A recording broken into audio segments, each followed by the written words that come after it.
Halo teman-teman, perkenalkan nama saya Wawade Husnawati dengan NIM O1A1241814 dari kelas D Fakultas Farmasi Universitas Halu Oleo. Pada kesempatan kali ini, saya akan membahas mengenai kestabilan obat rifampicin. Sebelumnya, saya ingin mengucapkan terima kasih kepada Bapak Dr. Renat Haji Ahmad Zaini selaku dosen pengampu mata kuliah Farmasi Fisika. Dengan adanya video ini, saya harap teman-teman semua dapat memahami bagaimana kestabilan obat rifampicin.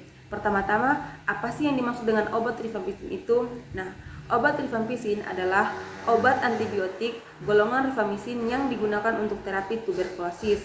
Kestabilannya sangat penting karena obat ini sangat rentan terhadap degradasi, terutama saat dikombinasikan dengan obat lain. Pada struktur kimia rifampicin itu mengandung beberapa gugus fungsional, contohnya seperti gugus fenol, gugus eter, gugus metil, dan beberapa gugus-gugus lainnya. Gugus-gugus ini memberikan sifat antibakteri luas, tetapi juga membuatnya rentan terhadap degradasi, terutama saat di lingkungan asam atau pada saat dikombinasikan dengan obat lain. Fungsi obat rifampicin adalah sebagai antibiotik bakterisidal yang digunakan untuk terapi tuberkulosis atau TBC dan juga mengobati leprae atau kusta. Untuk bentuk sediaan obat rifampicin, yang pertama itu ada tablet, kapsul, sirup, dan juga injeksi.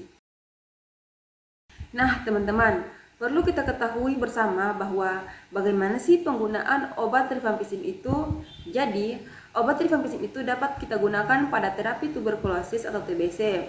Nah, ini digunakan untuk mencegah resistensi dan membantu membunuh Mycobacterium tuberculosis yang digunakan minimal selama 6 bulan sesuai dengan pedoman WHO. Selain dapat digunakan untuk terapi TBC, ternyata rifampicin itu dapat digunakan untuk terapi kusta atau lepra. Ini digunakan untuk mencegah Mycobacterium lepra dan juga untuk mencegah kecacatan akibat kusta tadi.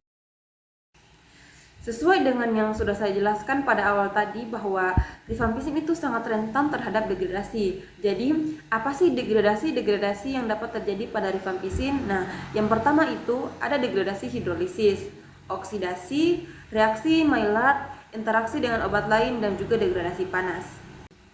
Pada degradasi hidrolisis, dia itu terjadi terutama pada saat dalam kondisi asam. Sedangkan pada degradasi oksidasi, dia itu terjadi akibat adanya paparan oksigen dan juga cahaya. Sedangkan untuk reaksi Maillard, dia itu terjadi ketika sirup mengandung gula, maka gugus amino pada rifampicin akan bereaksi dengan gula tersebut sehingga membentuk produk berwarna coklat yang tidak aktif.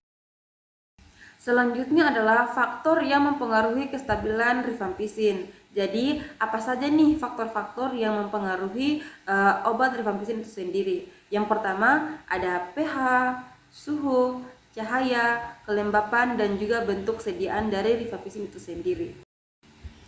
Pada pH, rifampicin paling stabil pada pH netral hingga asam. Contohnya pada pH sekitar 5-7. Kemudian untuk suhu, rifampicin tidak stabil pada suhu tinggi sehingga sangat dianjurkan untuk menyimpan pada suhu kamar atau lebih dingin. Contohnya pada suhu 25 derajat Celcius atau di bawahnya. Kemudian untuk cahaya, rifampicin itu sensitif terhadap cahaya, terutama cahaya UV yang dapat menyebabkan degradasi. Maka dari itu sediaan harus disimpan dalam wadah gelap atau buram. Selanjutnya yaitu kelembapan. Kelembapan dapat mempercepat hidrolisis rifampicin sehingga harus disimpan di tempat kering dan kelembapan yang terkontrol. Kemudian yang terakhir yaitu bentuk sediaan. Nah, bentuk sediaan ini dalam bentuk kapsul atau tablet lebih stabil dibanding bentuk larutan, terutama dalam jangka yang panjang.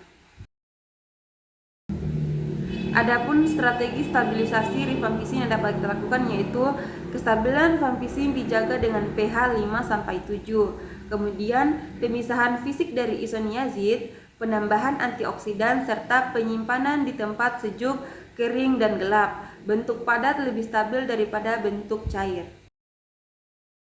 Selanjutnya, kita dapat melakukan uji stabilitas rifampicin, yaitu untuk memastikan Obat tetap aman dan efektif. Caranya dengan menyimpan obat dalam berbagai kondisi seperti suhu tinggi, kelembapan, cahaya, dan pH yang berbeda.